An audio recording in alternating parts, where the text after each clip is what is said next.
Hello les bibliothécaires. Si vous voulez un peu de surnaturel, vous êtes sur la bonne vidéo. Surtout, n'oubliez pas de vous abonner, cliquez sur la cloche et laissez un petit like sur la vidéo. Ça fait toujours plaisir. Et maintenant, ouvrez bien vos oreilles.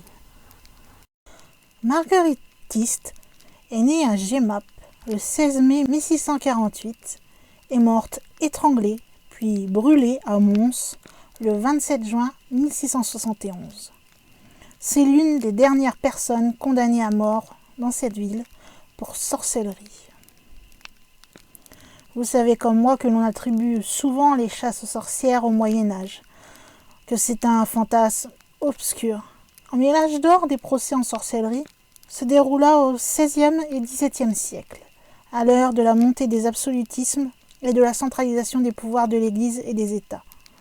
8 condamnés sur 10 étaient des femmes, toujours pauvres et qui avaient souvent aidé leurs prochains en mettant à profit leur connaissance de la médecine populaire. Tout d'abord, je vais vous faire un résumé de l'affaire Marguerite Tist. Au cours du procès, la date de naissance de Marguerite Tist a eu du mal à être établie en fait. En 1671, lors de sa première comparution, elle s'est dite âgée de 18 ans. Elle est revenue ensuite sur cette déclaration, affirmant n'avoir que 14 ans, ainsi que son pasteur lui aurait dit. Encore là, lors du procès, sa marraine, qui se nomme Marguerite Bertrand, on l'a surnommée Gomard, et qui était l'épouse du mailleur de Jemmapes, Jean le Bleu, va préciser que Marguerite est âgée de 16 ans parce qu'elle est née environ 1 an avant que le François au roi prit Saint-Ghislain. Marguerite est issue d'un milieu modeste. C'est la fille de Charles Tist. Cependant, elle n'a aucun souvenir de sa mère, Agnès Dufaux, probablement morte en couche vers mai 1653. Sa sœur aînée, Marie, va décéder en 1667. Les autres enfants, donc ses frères et sœurs, sont morts en bas âge. Malade, la fillette va être brutalisée par son père, étant la plupart du temps ivre et disant que le diable l'emporterait. Un jour, comme ça, Marguerite affirme être une sorcière à l'une de ses amies. Celle-ci lui conseille de s'adresser au prieur de Saint-Germain, un exorciste qu'elle a déjà rencontré. L'acte de baptême de Marguerite Tist a été conservé. Daté du 16 mai 1648, il atteste qu'elle est âgée de 22 ans lors de sa première comparution et à 23 ans révolus lors de son exécution. Bien sûr, elle a eu droit à un procès se disant elle-même sorcière, mais elle fut incapable de se défendre et elle voulait à tout prix échapper à la torture. Elle va donc avouer tout ce dont on l'accuse sous le feu nourri des questions. Elle va expliquer qu'1 an avant son décès, survenu en 1667, sa sœur aînée lui a proposé de l'emmener aux danses. Elle a d'abord refusé, puis elle a fini par s'y rendre. D'après ses déclarations, cette malheureuse jeune fille devait être hallucinée, phtisique sans doute, ou hystérique. Elle avoua qu'une nuit, en dormant, elle fit éveiller par un homme habillé de noir, qui lui ordonna de la suivre, l'emporta par la fenêtre au sabbat, et satisfit sur elle ses passions brutales. Cet homme prenait le nom de Philippe. Ce commerce se renouvelait souvent, et lorsqu'elle rentrait du sabbat, c'est-à-dire quand le songe perdait de sa violence, le démon ne la quittait pas, sans la profaner encore une fois. L'ayant battue à plusieurs reprises, ce fameux Philippe la marqua au fer rouge sur l'épaule gauche. De l'aveu de Marguerite, la plaie faisait 1 pouce de profondeur. Lors des délibérations, l'avocat Mercier énonce que la prisonnière ayant confessé d'avoir esté aux danses, mené et porté en air, s'estant donné au diable, en accointance charnelle avec lui, et d'avoir ensorcelé une femme et 4 enfants, doit être tenue pour sorcière et mérite de perdre la vie par le feu. Prenant en compte son jeune âge, il suggère de la condamner à la mort par une saignée du pied en l'eau. Alors, je sais toujours parler français, je vous rassure, c'est que j'ai fait une citation de l'époque, et l'époque veut qu'on use le vieux français. Il y a les avocats Auverdette et Plétinck, le pensionnaire Lefebvre également, le greffier Leduc et l'échevin Robert, qui vont être d'avis de l'étrangler, puis de la brûler sur un bûcher.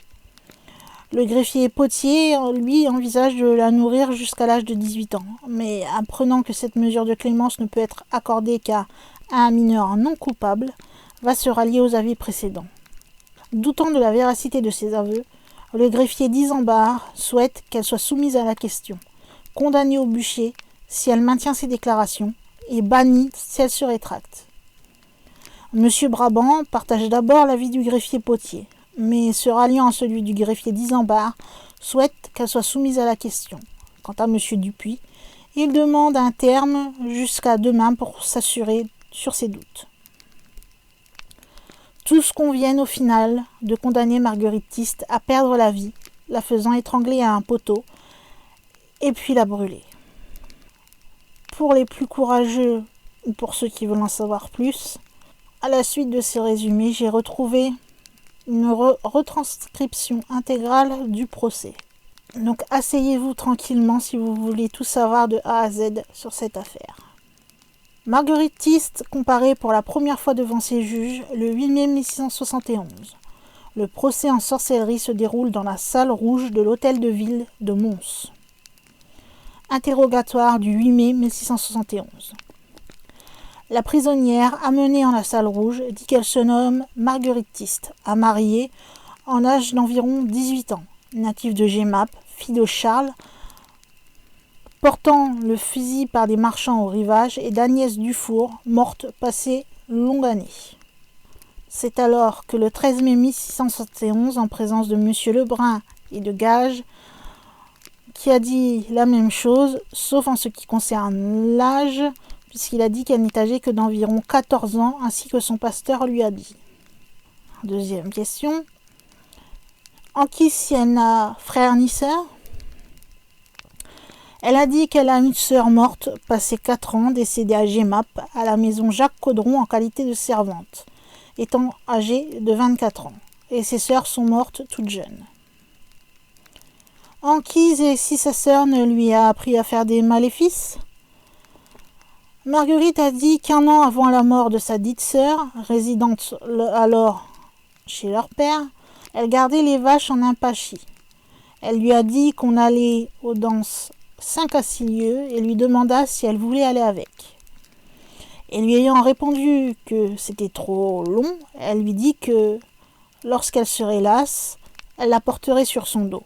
Et lui ayant répliqué qu'elle serait scrande, elle lui dit que non, qu'il y avait un homme qui la porterait. Et lui ayant demandé si elle voyait cet homme, elle lui a dit que non, et qu'il n'y avait qu'elle qui le voyait, et qu'il n'était que de la grandeur de son père. Et 3 ou 4 jours après, Marguerite étant dans son jardin avec sa dite sœur, elle lui fit même compte sur le matin. Et étant couchée sur les 10 heures de la nuit, au mois de mars, elle s'habilla. Elle s'était habillée par avant, elle la chargea sur son dos et la lia avec une cingle, et l'emporta environ un quart d'heure à pied. Et puis elle alla et la porta en air environ 3 heures. Et puis elle la déchargea sur un mur, disant qu'elle n'était lasse. Mais la parlante lui dit qu'elle estait fort lasse, comme toute cravantée. Et puis elle fut à pied environ 1 heure, allant désirer par avant être déchargée, parce qu'elle était trop lasse et trop fort et estreinte. Et elles arrivèrent à une place où elles trouvèrent environ 30 filles, plutôt que femmes que garçons, et un homme qui les mettait en ordre, qui était habillé de gris, de chair noire. En les ayant tous assemblés, il la prit par la main et la mit dans la danse. Ils dansèrent une ronde d'environ 1 heure. Et puis ce dit homme, la danse finie, se fut joindre à un plus grand, qui était extraordinairement noir de visage. Et ils devisèrent ensemble. Et elle et ceux de la compagnie s'assirent à terre, y allant toujours à 3 ou 4 chandelles dont la lueur était noirâtre, mises sur des chaises de bois à 3 ou 4 pieds. Et ayant ainsi été assise près de sa sœur environ une demi-heure, près de laquelle il y avait un homme qui lui parlait tout bas, elle se retira avec sa sœur, qui la mena environ 2 heures par la main. Et puis elle la chargea d'eux-mêmes qu'elle l'avait apportée, excepté qu'elle la porta à pied. Et elles sont retournées à leur maison par la porte que sa sœur ouvrit et furent en leur chambre où elle la déshabilla et se mirent au lit. Alors s'il y a des termes que vous avez du mal à comprendre, je vous rappelle que nous sommes en 1600 et quelques, et que, comme dit précédemment, c'est un rapport du procès qui a eu lieu, et ce rapport est donc en vieux français. Donc j'essaie de remettre un petit peu en français d'aujourd'hui, mais il y a des termes que je ne connais pas forcément, que je vous laisse donc en vieux français. Que vous ne soyez pas perdus et que vous ne vous dites pas, mais elle nous parle quelle langue? C'est tout à fait normal, je ne fais que lire le procès que j'ai sous les yeux. 5 ou 6 jours après, ayant été couché avec sa sœur, un homme noir habillé revint la réveiller et lui dit qu'elle devait s'habiller, et il lui caressa la tête avec un bâton de fagot et dit qu'il fallait qu'elle vienne avec lui. Et lors elle se découcha, sa sœur étant allée avant elle avec l'homme, et le dit homme l'emporta par la fenêtre du toit et la mit en bas. Et puis il lui dit qu'elle marcherait, comme elle a déjà fait, environ 3 heures, étant suivie à 4 ou 5 pas de cet homme, lequel prit le devant, étant environ une demi-heure de la place, qui était la même que la première fois. En y étant, elle vit sa sœur qu'elle reconnut bien et quantité d'autres qu'elle eut reconnues. Et s'étant assise sur l'herbe, ayant 2 ou 3 d'entre elles et sa sœur, le dit homme se mit près d'elle et la mena danser avec tous ceux de la compagnie, comme elle avait fait la première fois, sans qu'on y ait fait autre chose. Et après la danse, il la ramena à son logis et la porta par la messe-fenêtre près de son lit, où elle trouva sa sœur, et il la baisa à la face sur l'esponce et lui demanda s'il devait venir encore la chercher, et elle répondit que oui. En qui, si elle en parle à sa sœur, et si cet homme ne fit rien à sa sœur, et s'il ne se coucha sur elle? Marguerite a répondu qu'il n'a pas parlé à sa sœur, qu'il ne lui a rien fait, et qu'il ne se coucha pas près d'elle. En qui, si elle n'a conté à sa sœur cet accident? Elle répondit qu'elle lui a raconté, et qu'elle a dit qu'elle ne l'ait pas vu venir, qu'elle l'avait bien vu à la danse, et qu'elle était revenue, et puis elle est tombée malade, et elle en est morte. Avertissant que lors sa sœur demeurait à la maison Jacques Caudron, et qu'elle était venue coucher près d'elle 15 jours à cause qu'elle avait craint de coucher seule, parce que sa tante était morte et que son père était en cette ville. Anquise, combien elle a été de fois à la danse? Elle a dit qu'elle n'y était allée que 4 fois. 2 fois très rapidement, une 3e passé 1 an et une 4e fois passé 3 semaines, ayant l'une et l'autre fois bien été portée en air. Depuis, elle a dit qu'elle a été 6 fois. Anquise, s'il ne la venait souvent visiter? Elle a dit que depuis la mort de sa sœur, il la visitait presque tous les jours, en forme d'un homme ordinaire, hormis qu'il était toujours plus noir. Anquise, si elle n'a eu acquaintance charnelle avec lui? Elle a répondu que oui, et presque tous les jours, et que sa sœur en avait un autre qui la baisoua aussi. Anquise, quand il l'a connue la première fois? Elle a dit qu'il l'a connue la première fois lorsqu'il est venu parler dans le courtil de son père, lorsqu'elle était près de sa sœur, en train de sarcler, laquelle elle en avait averti et lui avait dit qu'elle ne s'épouvante pas. Il admonesta de ce qu'il se menoie, et qu'elle ne devait permettre que cet homme lui eût changé son nom parce qu'il ait gagné son âme. Anquise, ce que cet homme lui a dit? Elle a dit qu'il ne lui a parlé que d'aller à la danse. Anquise, quand cet homme l'a connue charnellement la dernière fois?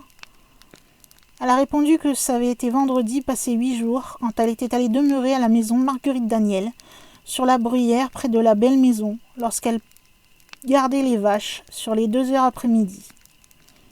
Anquise, si elle avoit du plaisir quand il la baisoit? Elle répondit que oui. Anquise, si la partie de cet homme était froide ou chaude, et si sa semence était chaude? Elle a dit que tout était froid, tant la partie que sa semence, excepté qu'il lui semble que lorsqu'il faisait chaud, sa partie était chaude et sa semence toujours froide. Anquise, si depuis il ne l'est venu voir? Elle a dit que cela s'est passé 3 semaines, qu'elle a été se confesser à un recollé de cette ville et lui a déclaré son état. Il lui a dit que lorsque cet homme qu'elle croyait être un diable viendrait encore à elle, qu'il lui dirait fermement qu'elle ne voulait plus le voir et qu'elle le renverrait.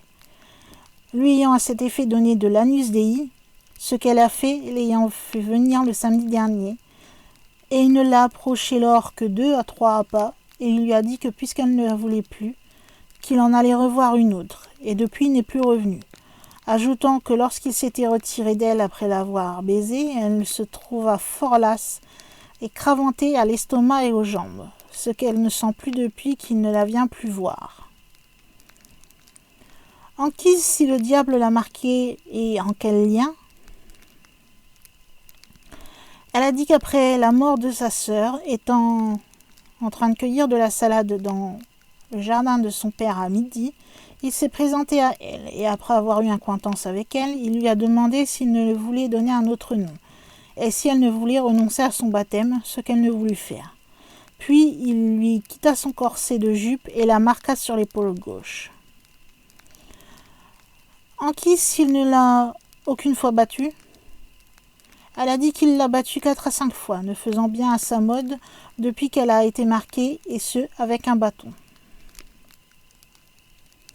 Enquise ce qu'il voulait qu'elle aurait fait. Elle a dit qu'il voulait qu'elle ensorcelle un enfant, ce qu'elle ne voulut pas faire, mais à force de la battre, elle y a consenti. Et comme elle lui dit qu'elle ne savait pas comment faire, il lui dit qu'elle donnerait à l'enfant un morceau de sa tartine avec de la poudrette qu'il lui mit entre les mains, comme on pourrait mettre des noisettes dans les mains d'un enfant, et qu'elle mettrait donc sur la tartine. Comme elle a fait à un enfant de béguinage de cette ville passé environ 3 ans, lorsqu'elle vendit à sa mère une hottée de charbon. L'enfant étant alors en fâchette et lui donnait donc la tartine, sa mère lui avait donné l'enfant à tenir pendant qu'elle vidait sa hottée, lequel enfant lui a été hier apporté par sa mère dans la prison, afin qu'elle l'eût désensorcelé, et qu'elle ne peut faire puisqu'elle ne sait pas le faire. Enquise si elle a ensorcelé autre personne. Elle a dit qu'au commencement, elle demeurait toujours chez Josse de Paris. Elle a ensorcelé ses 2 petits-enfants, la plus petite avec une pomme cuite, l'autre avec une tartine et de la poudre que le diable lui avait donnée. Et passé un mois, passant près d'une femme qui est venue aussi hier la voir en prison, elle l'a frappée et ensorcelée et mit de la poudre sur le manche de son corps, le diable étant auprès de lui, disant des paroles. Enquise d'où elle avait cette poudre, où elle la mettait et si elle en a encore. Elle a répondu que c'était le diable qui lui donnait, qu'il le mettait dessous la manche de son corps et qu'elle n'en a plus. Qu'elle l'a jeté dans un ruisseau près de la porte de Nimi, passé 3 à 4 jours, afin qu'elle n'en aurait plus. Enquise de quelle couleur était cette poudre. Elle a dit qu'elle était grise. Enquise si le diable lui a dit à quoi cette poudre servait. Elle a dit qu'il lui disait que c'était pour faire mourir des personnes si elles ne se faisaient pas soigner. Enquise si elle n'a fait mourir des bêtes. Elle a répondu que non. Enquise si le diable lui a enseigné d'autres malices. Elle répondit encore que non. Enquise quand et combien de fois a-t-elle été portée en air. Elle répondit qu'elle a été portée une fois étant en GMAP, passé 2 à 3 mois et étant allée à la danse, la seconde fois étant à la maison du dit Paris après qu'elle ait ensorcelé les enfants, et la 3e fois lorsqu'elle était à la maison Jacques, près de la porte de Nimi, et la dernière fois passé 15 jours lorsqu'elle demeurait sur les Brusières. Lui dit qu'elle ment, puisqu'elle a dit qu'elle était 2 fois à la danse du vivant de sa sœur, morte passé 4 ans. Elle a dit qu'il n'y était en tout que 6 fois. Lui dit aussi qu'il n'y a que 8 jours qu'elle a été demeurée dans la belle maison. Elle a avoué et a dit qu'elle n'y a demeuré que 4 jours et que ça a été le 4e jour qu'elle a été en air à la danse environ vers 10 heures du soir. Le diable l'ayant baisée est connu 2 fois à la maison et 1 fois à la danse, l'autre fois en revenant. Lui demander comment elle s'en allait en l'air. Elle a dit que le diable la prenait sous ses 2 bras et aux genoux et qu'après elle s'habillait et volait en l'air comme elle volait quand elle retournait de la danse. Lui dit qu'il est à croire qu'elle a été plus de fois à la danse qu'elle ne le déclare. Elle a dit qu'elle n'y était allée que 6 fois. Lui demander si, étant à la danse, il n'y avait un bouc au milieu auquel on allait faire la révérence et baiser son derrière. Elle répondit que non. Chargée que José de Paris l'a prié de désensorceler son enfant et qu'à cet effet, elle a invoqué le diable. Elle a dit qu'elle a tâché de le désensorceler et qu'elle a réclamé Dieu, Notre-Dame et les saints, et non pas le diable. Anquis, si le dit Paris ne l'a battue pour lui faire confesser qu'elle avait ensorcelé son enfant, elle répondit que non. Chargée que devant venir demeurer chez Paris, elle avait dérobé 9 livres à un Bora. Elle a avoué qu'elle lui avait pris 5 livres dans ses hautes choses étant à la fosse et que le lendemain, sa belle-mère lui a fait reporter. Anquis, si aux danses elle n'a connu personne, elle répondit que non. Marqué du 9 après-midi en présence de monsieur le Gage et le duc, cela continue et on en est à la 35e question. La prisonnière a été enquise si sa sœur ne lui a dit que si elle avait été sollicitée de traiter comme elle l'a fait avec le diable. Elle a dit que sa sœur ne lui a jamais dit et qu'elle ne lui a jamais parlé. Enquise si elle n'a connu sa mère ni sa grand-mère. Elle répondit que non. Enquise avec quoi le diable l'a marqué, si la marquant il l'a blessée et lui fait grand mal. Elle a dit qu'il l'a marquée avec une verge de fer toute rouge et qu'elle en a senti grand mal bien 1 heure et qu'il lui a fait un trou de la profondeur de son pulch. Lui demandait si le diable ne lui a mis quelconque gant ou y appliqué autre chose. Elle a dit que non et que l'ayant marqué, il s'est retiré et l'ayant laissé comme avant. Non, lui demandait s'il n'est véritable que peut avoir 15 jours. Elle a padé à une demoiselle qui était en carrosse dans la chaussée venant vers le marché. Elle a dit oui et qu'elle lui a demandé si elle pouvait lui rendre service et elle a répondu que non.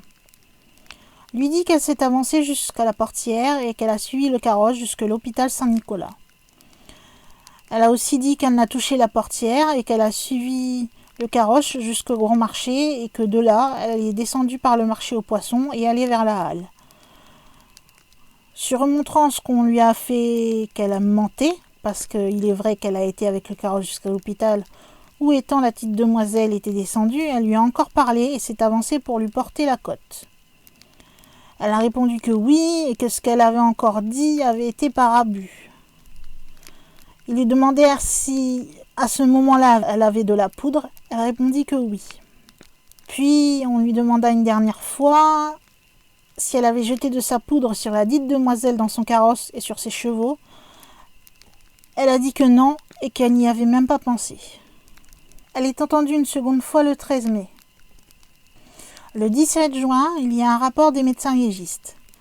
Les sieurs docteurs Herlem et Louchier, en qui en satisfaction de l'ordonnance portée à la vue des pièces du procès criminel de Marguerite Tist, après avoir prêté serment et vu et considéré les enfants de l'os de Paris et de Géant-Perrin, ont dit qu'il est fort difficile de pouvoir juger si les dits enfants sont affligés de maléfices ou de sortilèges, ou bien de maladies causées naturellement, d'autant que semblables maléfices se couvrent ordinairement sous des maladies naturelles, et les maléfices se peuvent découvrir par les exorcistes qui en peuvent répondre mieux qu'eux. Et après cette lecture, ils ont signé Herlem, Louchier. Ils ont chacun été taxés. Le délibéré aura lieu le 22 juin 1671. Voici ce que dit celui-ci. Alors, ce délibéré se fait en présence de monsieur Échevin Robert, le duc, Brabant et Dupuis. Les assesseurs sont Lefebvre, le duc, Plétin, Potier et Disambard. Et il y a un consulte des avocats Mercier et Overdet. Revu le procès criminel de Marguerite Tite avec les devoirs faits suivant l'ordonnance du 15.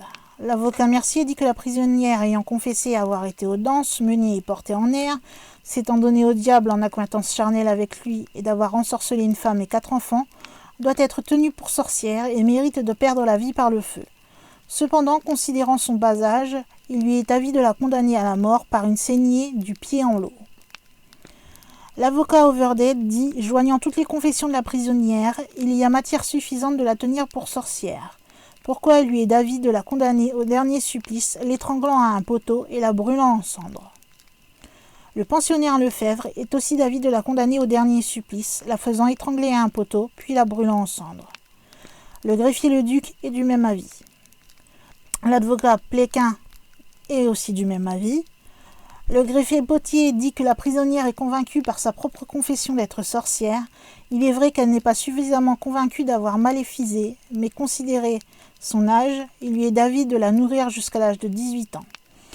Depuis, ayant considéré que la coutume ne se peut entendre que des mineurs non capables de dol, il lui est d'avis de la condamner au dernier supplice, comme ses prédécesseurs. Le greffier d'Isambard dit que les variations de la prisonnière lui font douter de la vérité de tout ce qu'elle a confessé. Pourquoi il lui est d'avis de la soumettre à la question, et où elle insistera en ses confessions.